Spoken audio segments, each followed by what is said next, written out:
Hello friends, in this video I'll be showing you how I am able to study for long hours in the medical school without getting distracted and how you can too. So in order to make sure that I'm able to study for long hours, I first of all have to get myself obsessed with what I want to study. The night before that day, I would have planned my day including what I would be studying. And in the morning, I would usually steal minutes from moments like breakfast time and other free time I get to go through an overview of what I will be studying. So, how can you be able to study for long hours without getting distracted? Number one, get a quiet place with no distractions. If you intend to study in the room or elsewhere, you can, but make sure that your study space is devoid of all distractions and activities which can lead to distractions. You want to make sure that you distance yourself from your phone, TV set, and anything alike which has the potency of swaying your focus.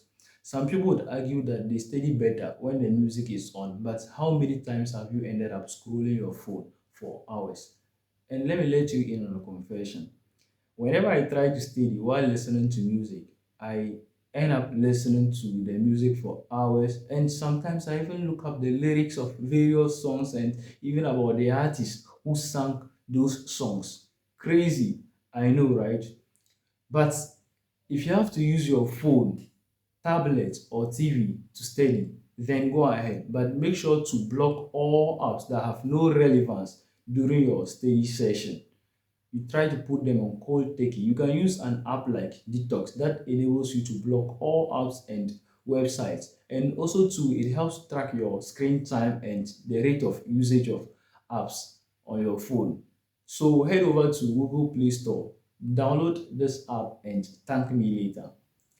Number two, have a clean study space. You also want to declutter and keep your study space as clean as possible. There should be less or no equipment lying around on your tabletop other than equipments and resources which are relevant in your studies. This is such an underrated tip, and trust me, it will go a long way to help you to have a sound and a very long period of study. So please go ahead and do that. Number three, get a steady buddy. When it comes to choosing a steady partner, please make sure you choose someone who is more serious than you and exceptionally hardworking.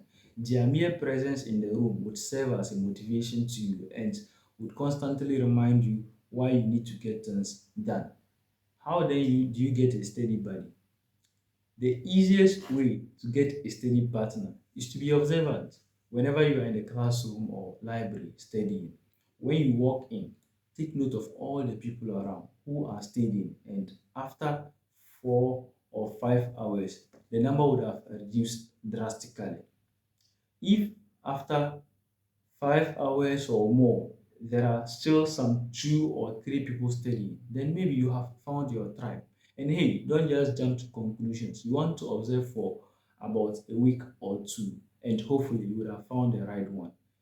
And when doing this, please make sure that you stick to a particular class. Of course, some people would argue that most students don't study at just one particular location, but there are some too who gets attached to just one particular class.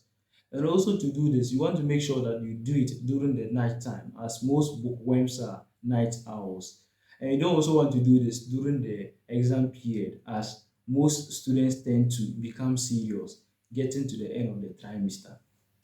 And finally, remember to take breaks periodically in order not to get exhausted. Did you know that taking purposeful breaks during your studies can actually help you to get smarter? You might be wondering, how can spending less time studying help you to get everything done? But research has shown that taking purposeful breaks anywhere from 5 minutes to 60 minutes during your studies can actually help you to relax your brain, increase your productivity, and your ability to focus. Breaks are very important when it comes to studying and retaining the information. And also remember that you want to study for long hours. You can't do that without taking breaks.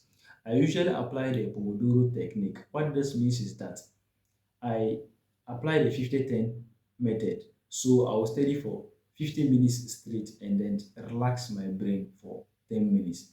Trust me, guys, this is a no-brainer. And when you do this, would find yourself sinking deeper and deeper into studies without wanting the day or night to end. That is it for today, guys. Please subscribe and see you in the next video.